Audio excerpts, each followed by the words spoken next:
नमस्कार दोस्तों। देश के गृह मंत्री अमित शाह ने एक फोरम पर अपने रिटायरमेंट को लेकर कुछ बात कही है।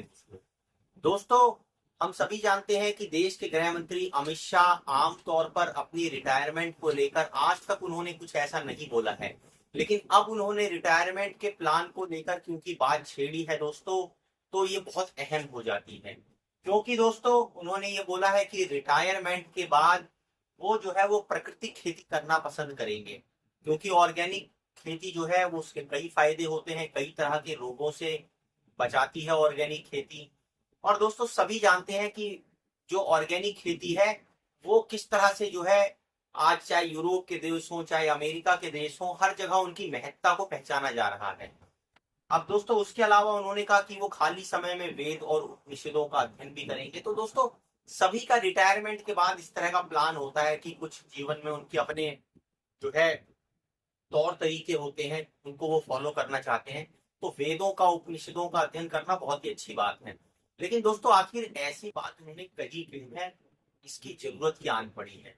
दोस्तों, इसकी जरूरत क्या इसलिए आन पड़ी है कि जो उनके ऊपर नंबर वन है नरेंद्र मोदी, उनका क्या रिटायरमेंट का समय आ रहा है? क्योंकि सभी जानते हैं दोस्तों कि नरेंद्र मोदी के हटने के बाद या रिटायर होने के बाद अमित शाह का भी नंबर रिटायरमेंट का आ जाएगा।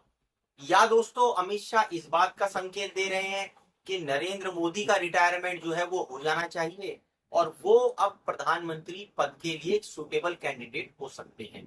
तरह तरह के कयास लगाए जा रहे हैं दोस्तों, कई तरह की बातें की जा रही हैं।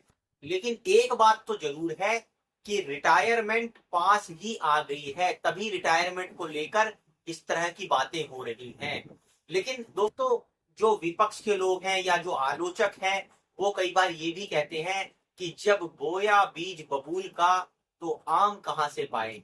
रिटायरमेंट के बाद भी जिस तरह की राजनीतिक तलखियां हैं, क्या इतनी आराम से ऑर्गेनिक खेती, प्राकृतिक खेती और वेद उपनिषदों का अध्ययन करने को मिल पाएगा?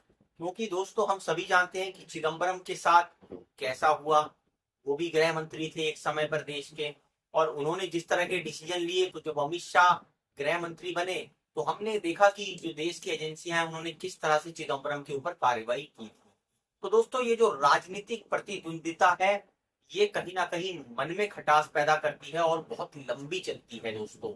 आने वाले समय में ये देखना जरूर रहेगा दोस्तों कि कब रिटायरमेंट होती है अमित शाह और नरेंद्र मोदी की, और क्या उस रिटायरमेंट के बाद जिस तरह से वो चाहते हैं आराम से ऑर्गेनिक खेती करना, प्राकृतिक खेती करना और वेदों और उपनिषदों का जो है आराम से अध्ययन करना, उस तरह के काम वो शांति से कर पाते हैं। दोस्तों, अगर आपको हमारी वीडियो अच्छी लगती है तो उनको लाइक और सब्सक्राइब जरूर कीजिए। धन्यवाद।